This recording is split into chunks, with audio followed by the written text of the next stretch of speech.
that the warning bell or the fuel bell? Morning. Good morning. As you can see, I'm not Paul. I'm substituting for Mr. Stoltenberg today. And on the board over there indicates what's happening today. We have a guest speaker who has lots of things on introduction to economics. And I'll let you take over. All right, well, good morning. My name is Joel Johnson. I've been a teacher for 8 years. Previously, I've been living in China for the last 7 years. I worked at an international school there. And I'm originally an English teacher, and then while I was in China, I began teaching economics. I have a business degree, and so I started teaching economics, and I realized how interesting it was. I'd taken a few econ classes in college, and I thought it was extremely boring. And then I started teaching it, and I realized it explains why we do everything. Explains why you're in this class. Explains why you date somebody. Explains why you eat that certain food. It explains why you buy the clothes you wear. And so anyway, I'm going to teach a lesson, sort of a very brief introduction to economics. The state of Washington doesn't require economics in your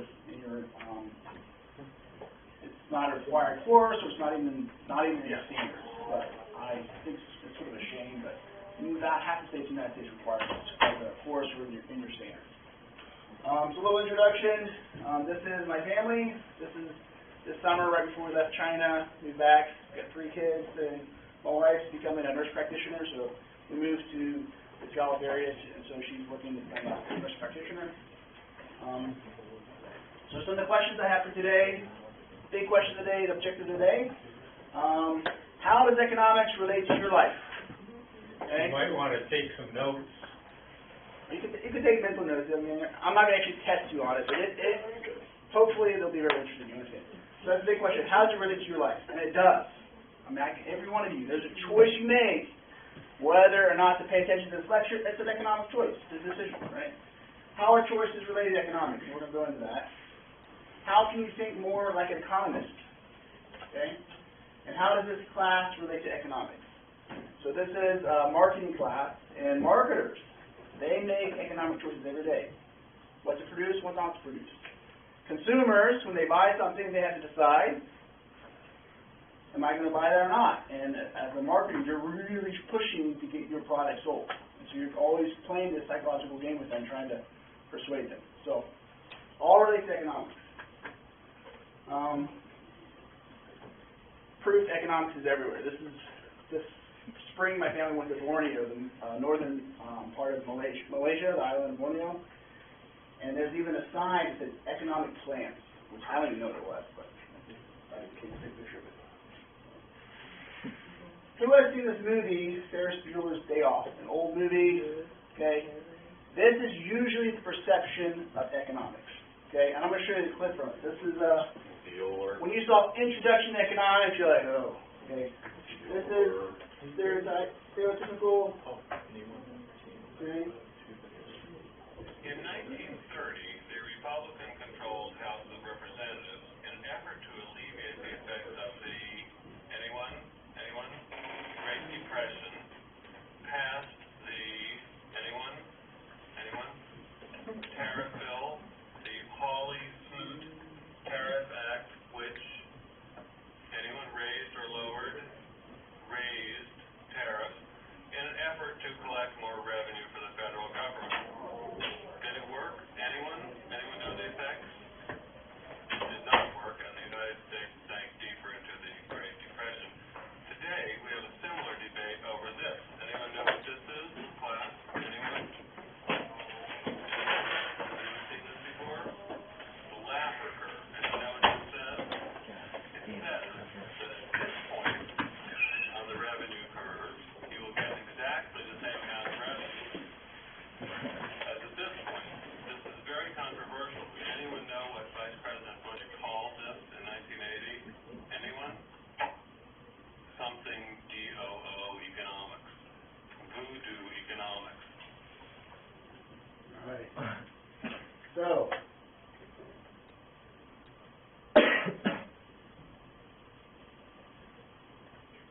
that was sort of my perception of economics. When I was in college, I had some really boring econ teachers, and that's how I felt. But it's really unfortunate, and they call economics the dismal science because it's supposed to be very sort of depressing and not very alive. But it's a shame that probably I think the most exciting science, social science, is actually as exciting as a textbook. Okay, so here are some basic concepts. Okay, so first concept, let me ask you. I'm going to give you this. This is going to explain economics. You've won the lottery. Okay, I will give you anything you want other than money. All right. So what's your name? Jake. Jake. Give you anything but money. What would you take? Anything but money. Anything but money. I need a car. You got it. What car do you want? Like a 911. You got it. What do you want? 75% stock share of Apple. That's too closely related. Too closely related to money because that's convertible to money too. So that's good. That's good. Something. What do you want? Is that all you want is a car? What else you want, Jake? Or financial stability. What stuff? What stuff do you want? What stuff do I want? Yeah. No, I don't want much stuff. A house, A yeah. house? You Yeah. got it. Where? In Puyallup or? Martha's Vineyard. Okay, Martha's Vineyard. All right. What else? Is that all you? Anybody else? You want a car? Yeah.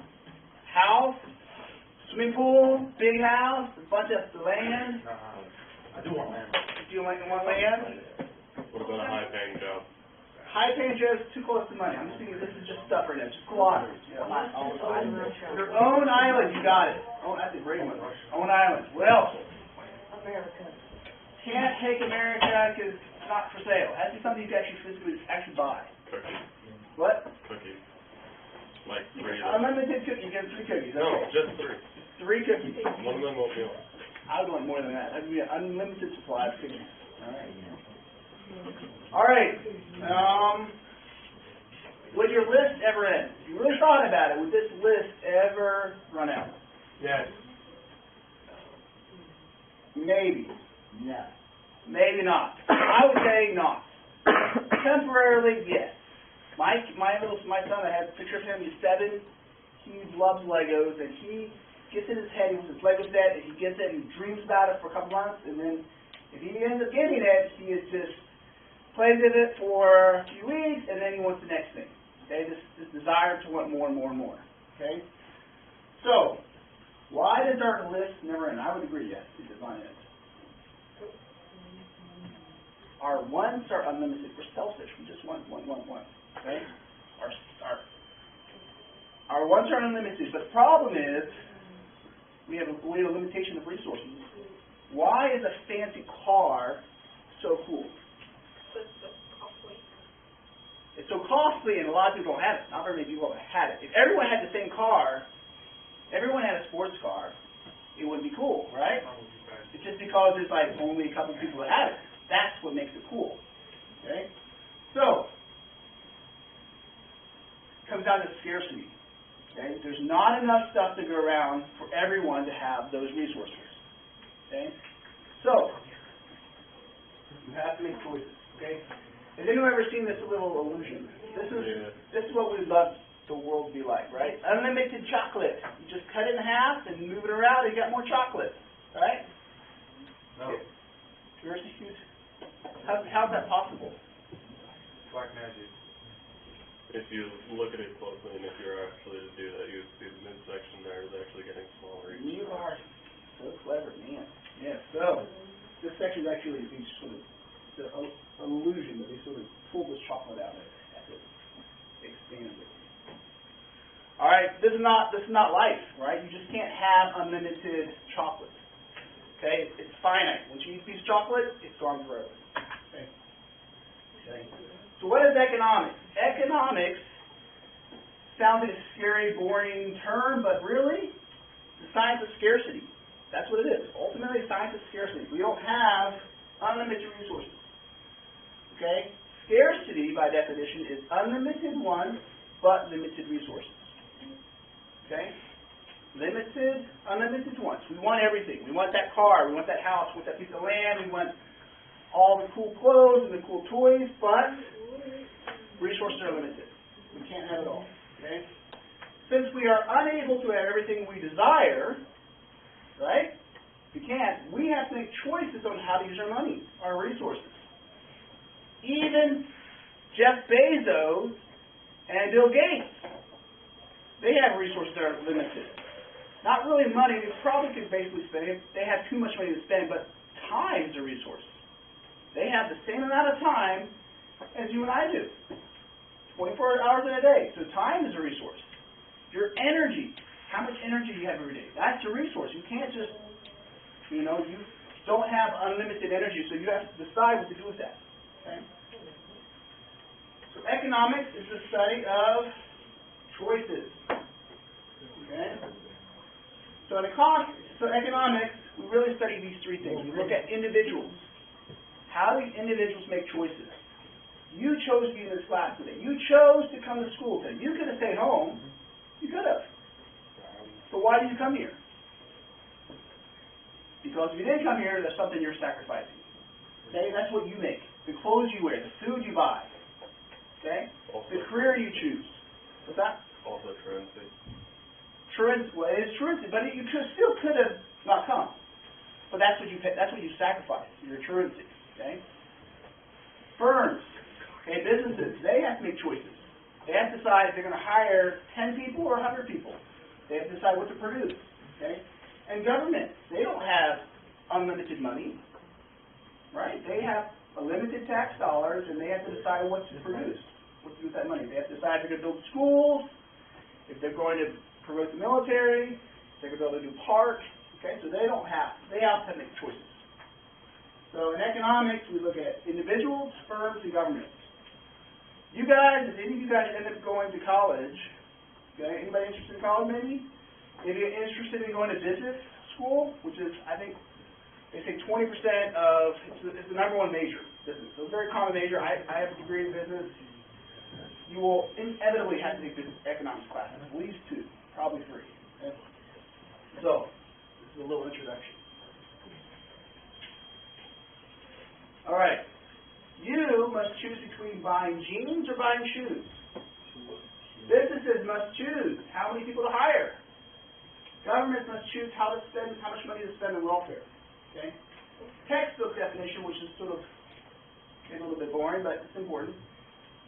The social science concerned with the efficient use of scarce resources to achieve maximum satisfaction of economic wants. Okay? Try to efficiently use using the stuff you have, the scarce resources of time, energy, money, and using it to maximize your utility or happiness or satisfaction. Okay? So study of how individuals and societies deal with scarcity. Okay? All right. Review. Turn to your neighbor and see if you can answer this first question.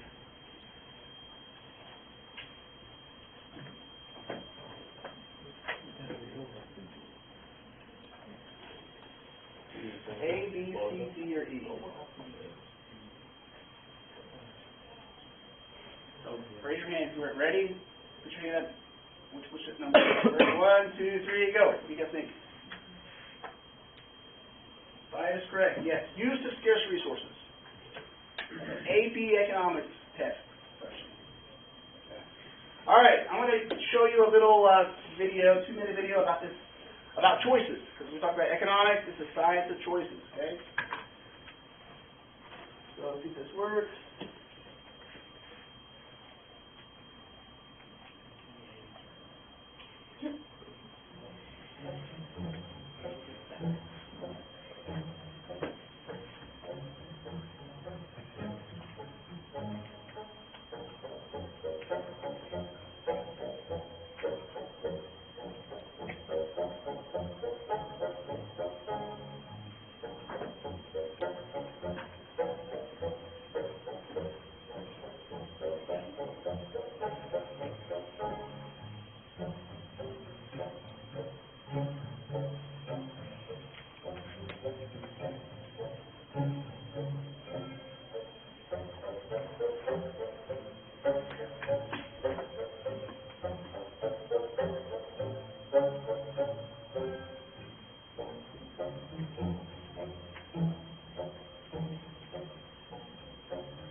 The choices you make every day accumulate.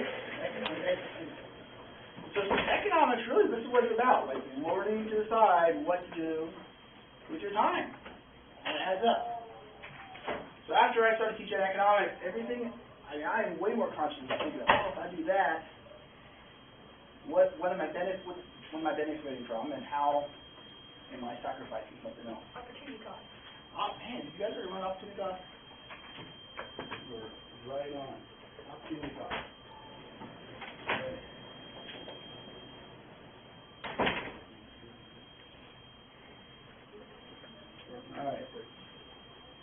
All right, so here are the 5 key assumptions we make in economics, okay? And so, with this sort of review, we learned about society has unlimited wants and resources. Limited resources. That's the idea of scarcity. We would love to have everything, but we can't, so there's scarcity. Due to scarcity, choices must be made, okay?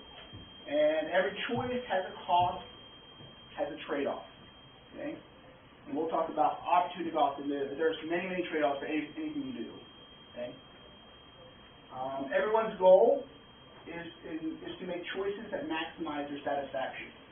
Now, this is not necessarily true. Some people do things that are stupid.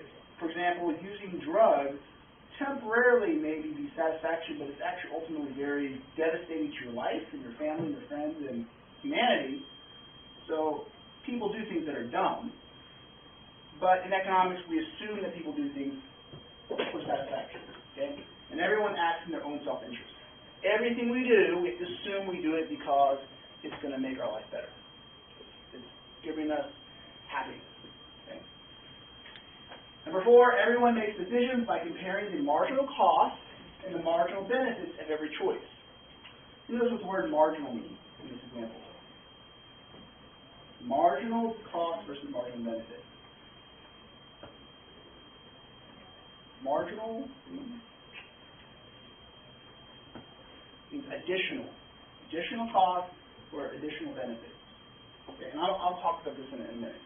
Okay? And then lastly, real-life situations can be explained and analyzed through simplified graphs. Okay? You guys are familiar with the supply-demand graph curve? Supply-demand or PPC curve? Okay? Very basic economics. Okay, those are explaining big ideas through simplified models. For an example, here's a couple simplified models of the world. Okay? Cuteness versus number of legs.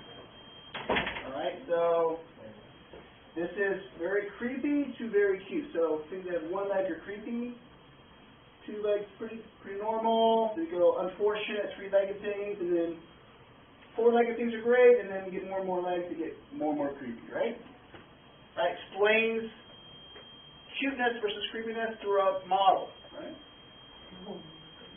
How much we enjoy childhood things. Okay, this is another model explains the world, right? So when you're very young, you know, things get older and older and older, childhood things become gross, and then as you get older, from our age, you start enjoying these childhood things again, you know? All right, the probability of being right explains the world, right?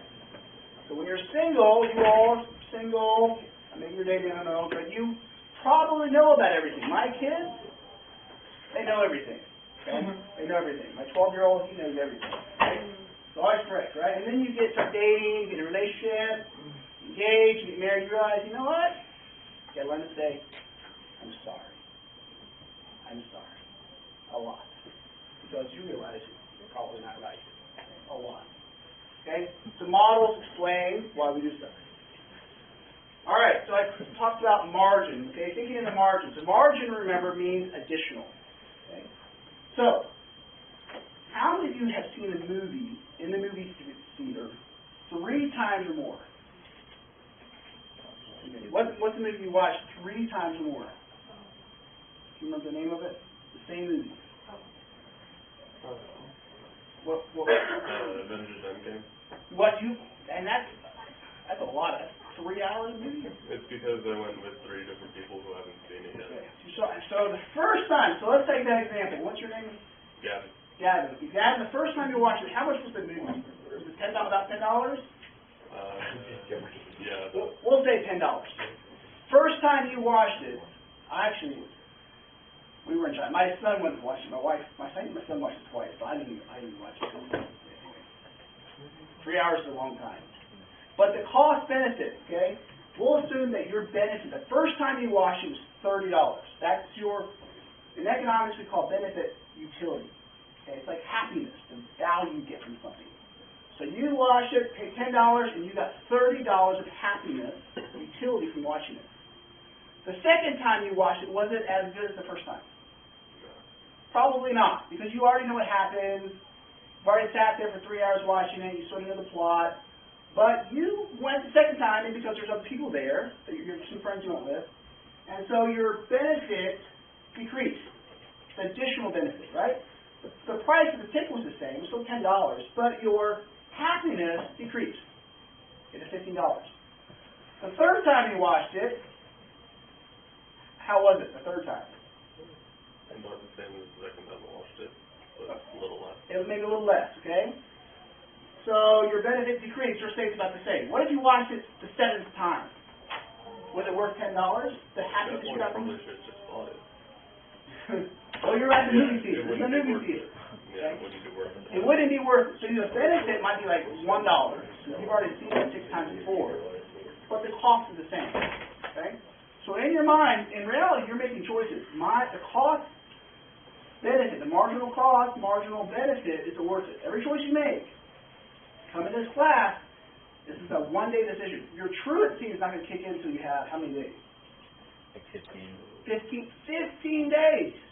So if you do it on day 3, your marginal benefit, marginal cost, you're like, marginal benefit I get is this, my friends, I learn some of this information, and all right, and the marginal cost is you got to wake up in the morning, you got to take a shower or whatever, right? So you're making these decisions. Marginal benefit, marginal cost. It's not total. You don't think, I'm going to watch 3 movies total, and the three movies are totally worth $30. You think individually, marginal benefit, marginal cost each time. Okay? You don't think the total. Alright? Right? So you don't think of, would I see the movie 3 times, but would I watch it the third time? And if you were an economist, thinking like an economist, you would not have watched it the third time. Alright. So in economics, the term marginal means additional. So we're making decisions based on increments. Would I do additional this or additional that with additional money? For example, okay, when you decided to go to the mall, you consider the additional benefits and additional costs. Okay? Opportunity cost. We'll talk about that here a little later. Okay? Once you get to the mall, you continue to use this margin analysis when you shop or buy food, talk to your friends. Okay?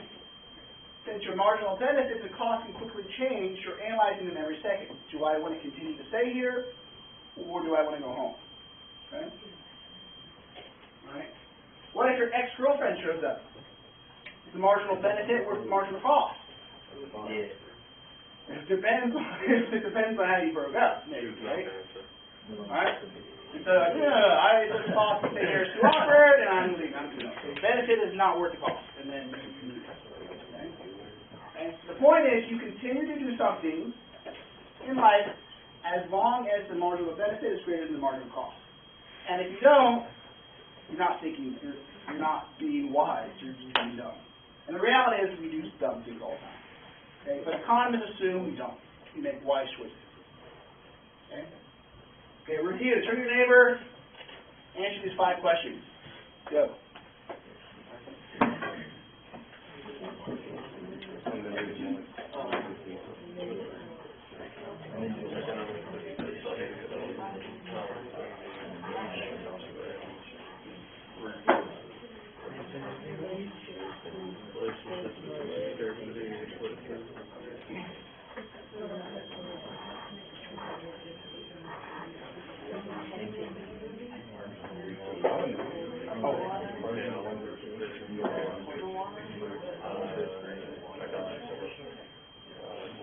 Does not mean long. No. Yeah, somebody. They're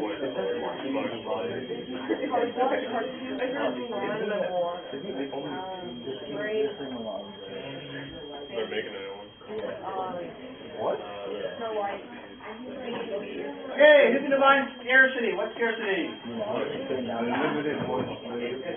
Excellent. Unlimited wants, limited resources. Define economics. Studying choices, and therefore we do scarcity. Identify the relationship between scarcity and choices. Because of scarcity, we make choices. Right? Give me an example of marginal analysis. Going to the movies or whatever. Going to movies, yeah, and how many times are you going to watch the same movie? So worth the marginal benefit, the happiness they get from watching that movie is worth the cost. First time. Who's going to watch Frozen 2? November 2nd. Oh, yeah. 20 seconds. 20 20 seconds. Oh, yeah. Mark on the calendar.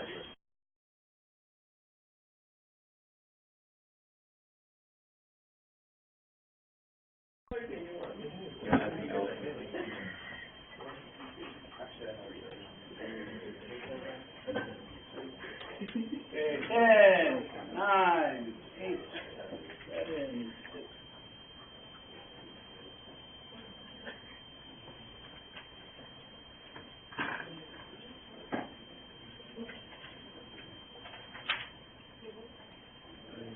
All right, so let's take a look. All right, who chose elephant? This group chose elephant. Okay. Okay. Do you guys know elephants? No. I want to ask, why did you not do the elephant? Too much poop to clean up. Okay, too much poop to clean up. What else? What's other reasons? Because I didn't tell you. You didn't actually have to do. All you do is design it. You chose not to do the elephant. Why? Well, the big reason is because there's 3 acres. If you do the elephant, they take up a lot of space. But most groups did elephants. Why do you choose elephants? Because you're not gonna see an elephant anywhere else. Yeah, I have not seen elephants running around this area. Okay, maybe every once in a while, but, and it's cool, it's huge, it's the largest land mammal, right? So yeah, that's a pretty big deal. What about lions? Who has lions? Okay. Who has lions and tigers? Oh, okay, we're gonna hit another question. Who had the grizzly bears and the polar bears? Had both. Because bears are awesome. Okay, you love bears, okay? Who did not have polar bears and grizzly bears? Why did not do polar bears and grizzly bears? There's not enough room. Scarce resources. That land is limited. And if you have one bear, you may not really care to the other bear. Too similar. Would you do polar bears or grizzlies? You did either one. Whoa, okay. Polar bears are probably going to go extinct in the next 50 years, probably. So, two had like the climbing wall and the playground, those things. Wow, why do you guys choose those? They're not animals. For the kids. For the kids, okay? Hey, you know what? Yeah, they're good because, parents get so tired, they want to let your kids run around. What about the rhino? What is rhino? Okay, why the rhino? They're cool. They're cool. What are some animals you did not choose besides elephants? Llamas. Why not? They're boring. You llama haters.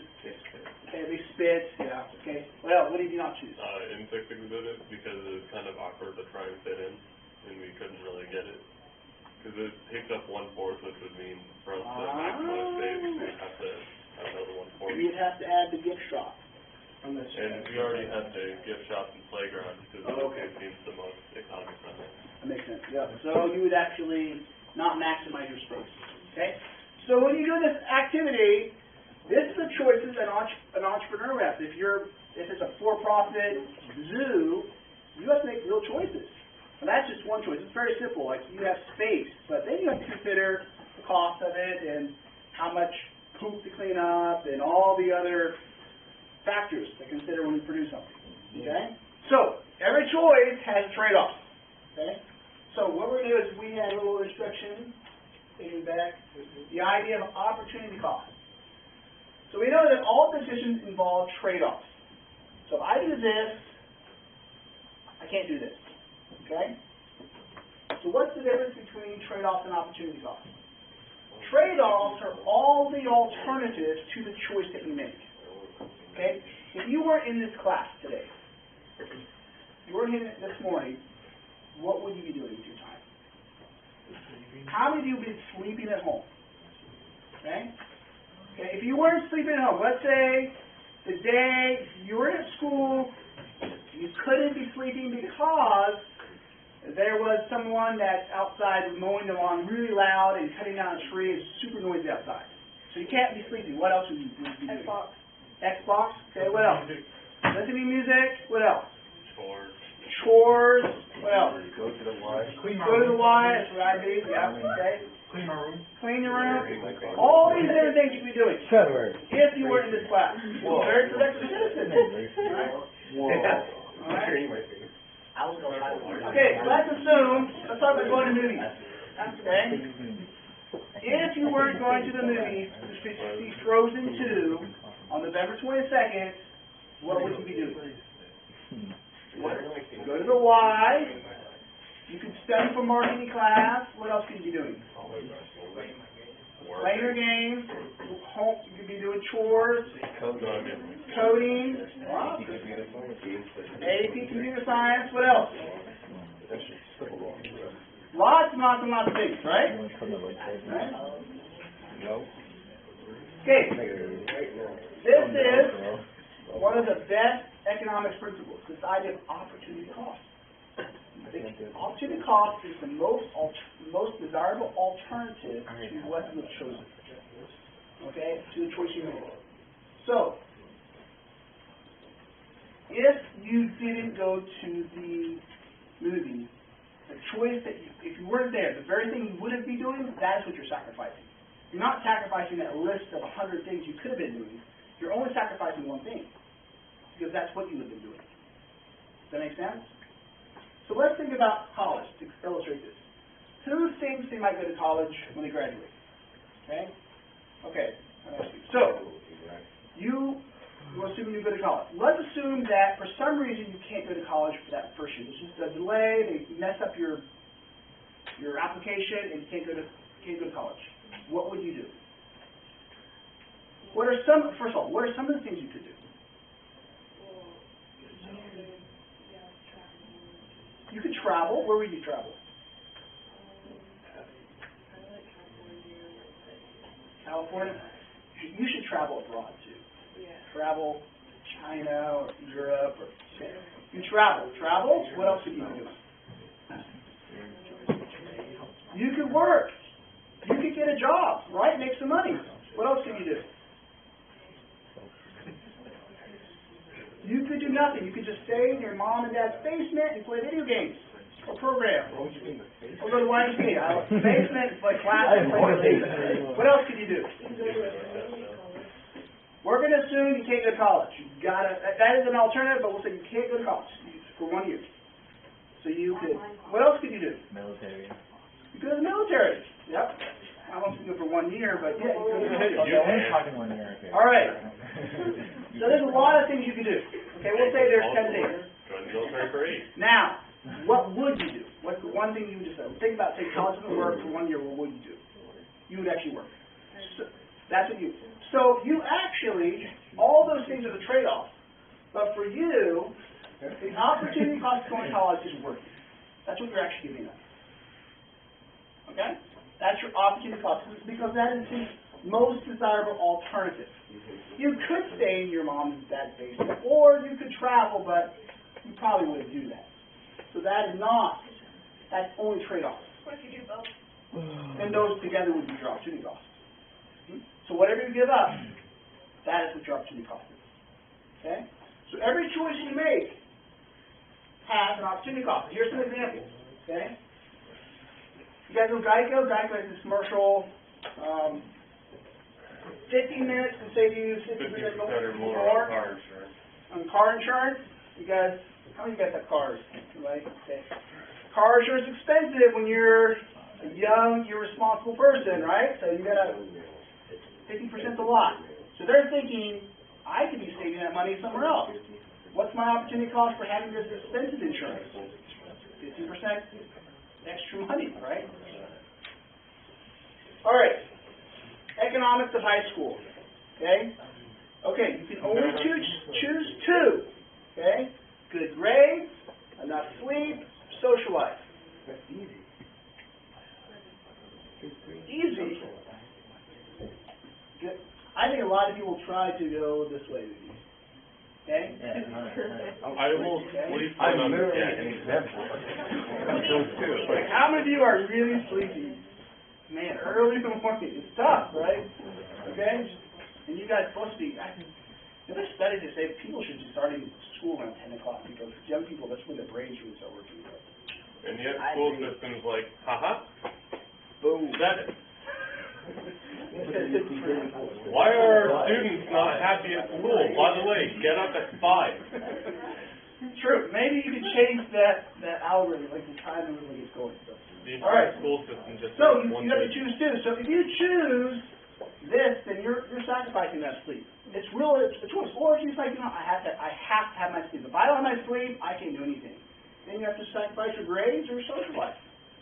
Same real choices. Okay. Social. What's the resource right here that's limited? Time. Time. Bill Gates. Jeff Bezos. Time. Okay. All the money in the world never bought a second time. Exactly. Okay. Here's Jill. Jill is a lovely little lady here, and she's got two twin brothers that like Jill. She has Jack and James, and they both take her on a date. Okay? Wait. They're not dating yet, but Jill has a decision to make. Will she date Jack, or will she date James? Okay? Now, they're identical. Most psycho, they look like psycho if you think so. Okay, Jill decides to make Jack. What is her opportunity cost? James. James. What if she decides to date James?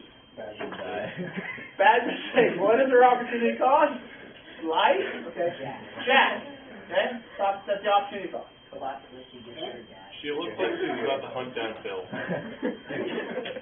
I don't know, maybe. I want All right. to movie it was. Economics of marriage. This is a real choice that people this day and age are making choices, okay? And let's say this lady, we'll say this is Jill again, okay? She could either choose to get married, and maybe she start having kids right away, then she is sacrificing her career. If she does her career, maybe she can't have a chance to have all the time to get in a relationship. Real choice, okay? And what's the scarcity? What's resource that she has limited in? Time. And our world says we can do everything. You can have a great job, you can have a great family, you can do this and that, and this, but it's lies, all lies, because time it's a resource, and your energy. You don't have enough time to work all the time and to maybe date somebody. You know you're limited in those resources. All right.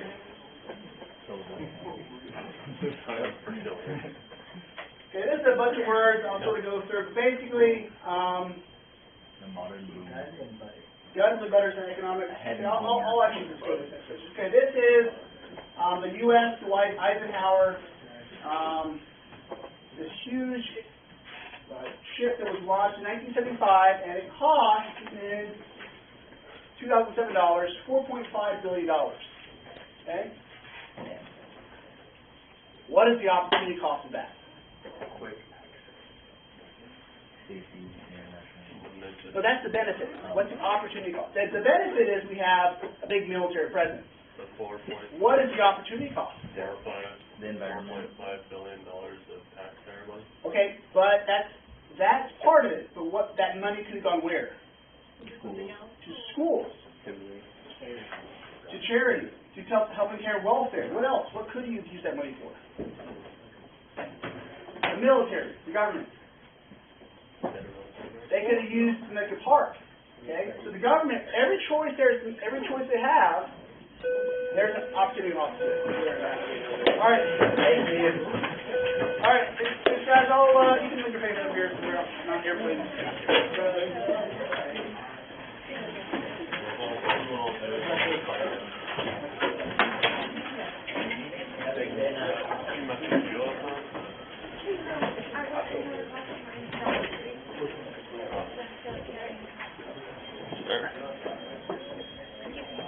Nothing.